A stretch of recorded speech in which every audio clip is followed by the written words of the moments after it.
तेकर पहुंचे थे त लइका मन जहां देखथे सांप ला कान धरथे पथरा ला ओ मारथे फेंक फेंक के ओ बेचारे लहुंडुआन हो थे डरा के फिर शिव जी के पास आ जाते त शिव जी की थे कसरे मिथुन बने भेजे ना ते कैसे दिखथस लहुंडुआन त का करो भगवान जी वो तो वहां लइका मन देखिस ना तो मन मारे पथरा फेंक फेंक के मारिस रे तब फिर वो की थे तते कावर अपन बचाव नहीं करिस रे तो की थे तीर बोले रे भगवान कोनो ले नुकसान न पहुंचावे तारे पगला मैं तो वैसन थोड़ी बोले रे हूं मैं बोले रे हां ते अपन ले पहली कोनो मत चाटे और जब कोनो तो मारी त अपन बचाव नहीं करबे। बहुत सुंदर बहुत सुंदर बहुत सुंदर बहुत सुंदर। एक बार ताली बजाइए इसके लिए। बहुत सुंदर बेटा, कितना अच्छा आपने कहानी सुनाया। ऐसे हम सब कहानी अपने नानी अपने दादी से कोई ना कोई कहानी सुने रहते हैं। अच्छा ये बताइए, आप लोग कोई कभी अस्पताल गए हैं?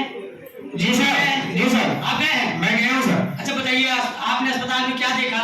अस्पताल में ना सर बहुत कुछ दिखाई दिया मुझे। जैसा कि मेरी नानी तबीयत खराब था ना तो मैं हॉस्पिटल गया तो हॉस्पिटल में बहुत सारे बिल्डिंग देखा पड़ा। बिल्डिंग में हॉस्पिटल में वहाँ पर नर्स और डॉक्टर लोग इलाज कर रहे थे।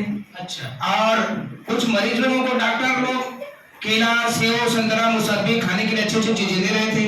कुछ डॉक्टर्स लोग सुई भी लगा रहे थे और सुई लगा रहे थे और किसी किसी मरीज में ना बादल भी चढ़ा हुआ था। अच्छा। और सामने में बहुत सारे बड़े बड़े बिस्तर सफेद कलर के, बड़ा ऊपर वाला नीचे वाला, ऐसा मुझे वहां देखने को मिला। ऐसा लगा कि मुझे यहाँ तो रहना चाहिए। मैं दादी के पास वहां आ गया सर। फिर डर भी लग रहा था, ऐसा मुझे हॉस्पिटल में दिखाई दिया सर।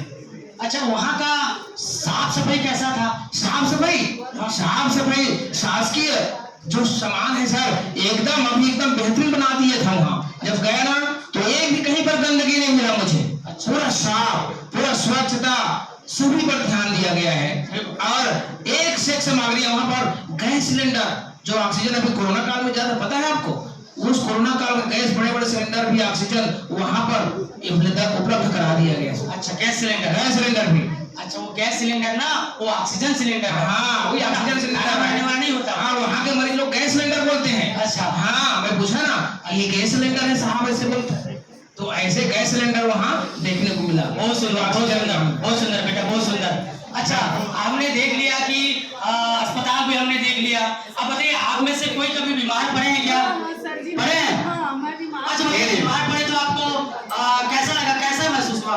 मैं बीमार पड़े रहे ना गुरुजी, तब मोरा पर खीर लागत रही से बिस्तर में सूते सूते ना मोरा एकदम घबराहट भी लागत रही से। और मैं अपन संगी साथी मन संग ना खेले बन नहीं पात रहे।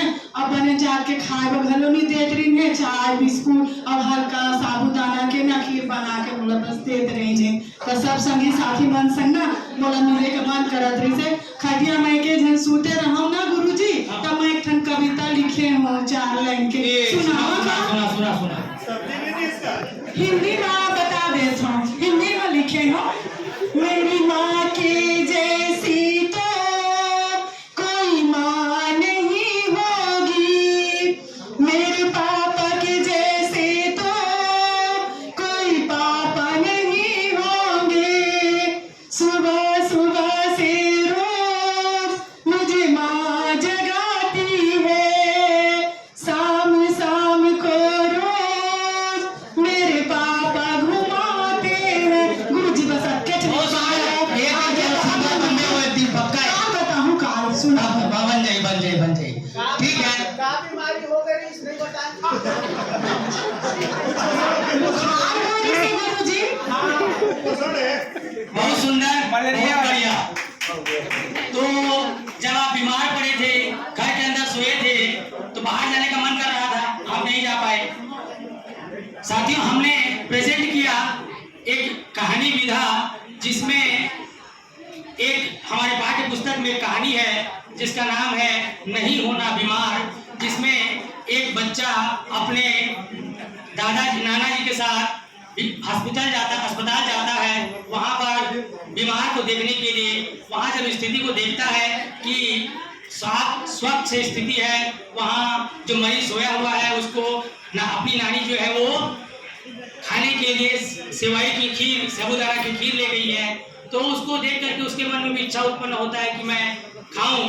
जब वो घर आता है वापस और एक दिन वो होमवर्क नहीं किया रहता है, उसको लगता है कि मैं स्कूल में जाकर के मार पड़ेगा, तो उसे वह युक्ति सोचती है कि कहीं मैं बीमार पड़ने का नाटक करूं, घर में अगर मैं सो जाऊं तो मुझे अच्छा खाने के लिए भी मिलेगा और मैं मार से भी बच जाऊंगा। जब वो बच्चा घर में बीमार करके बीमारी का बहाना करके लेट जाता है तो उसके नाना नानी बोलते हैं कि यह बीमार है, इसका पेट दर्द कर रहा है, इसीलिए इसको कुछ खाने के लिए मत दो, केवल दवा का एक पुड़िया उसको पकड़ा देते हैं पीने के लिए। सुबह भी और शाम भी वह घर में अकेले सोए सोए पड़े पड़े वह विचार करता है कि मैं अकेले घर में पड़ा हूँ, इससे अच्छा है कि मैं तो स्कूल जाता, भले मार खा लेता, लेकिन कम से कम अकेले घर में तो नहीं पड़ता।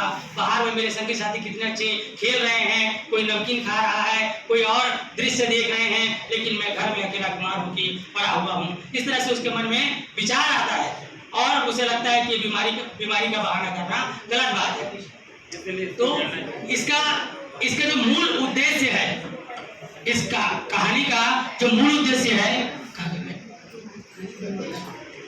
मूल उद्देश्य को कि किस लिए इस कहानी को इसमें रखा गया है, इसको उद्देश्य को बताएंगे। हम बताइए। साथियों, हमारी कहानी है विधा, हमारी जो विधा मिली थी हमको वो है कहानी, और उसका शीर्षक है नहीं होना बीमार। और इसमें हमने कुछ उद्देश्य बनाए हैं। इसे लेखक रचनाकार का नाम भी इसमें हमने लिखा हुआ है, स्वयं प्रकाश। बहुत ही सुंदर कहानी है और जिसमें जितनी हमारी समझ बनी उसमें हमने कुछ उद्देश्य बनाया है, जिसमें सबसे प्रथम है स्वस्थ जीवन का महत्व,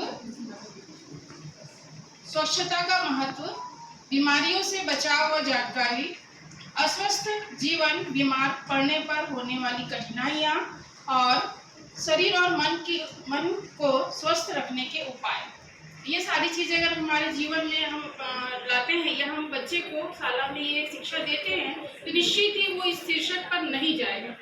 तो हमारी यही कोशिश है कि इस शीर्षक को हम सिद्ध करें कि ये शीर्षक जो कहानी हमको दी गई है उसमें अगर हम सही शिक्षा बच्चे को दें तो बच्चा ऐसा करने की नहीं सोचेगा। और इसमें जब हम बच्चे को पाठ को पढ़ने के लिए बोलेंगे, हम स्वयं पढ़ाएंगे, तो उनके पाठ में जो कठिन शब्द आए हुए हैं उन कठिन शब्दों को पढ़ करके हमको जैसे लगेगा कि ये कठिन शब्द उन बच्चों के लिए कठिन है, उसका हम अर्थ बताएंगे। साथ में इस पाठ में बहुत सारे गतिविधि दिया गया है।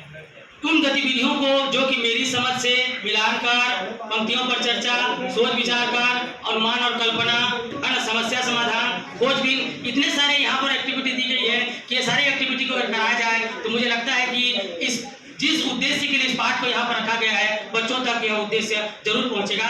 और हम समय को देखते हुए और चूंकि बहुत कम समय में इसको प्रस्तुत करना था, इसलिए आप ज़्यादा विचार न करते हुए यहीं पर समापन करते हैं। धन्यवाद।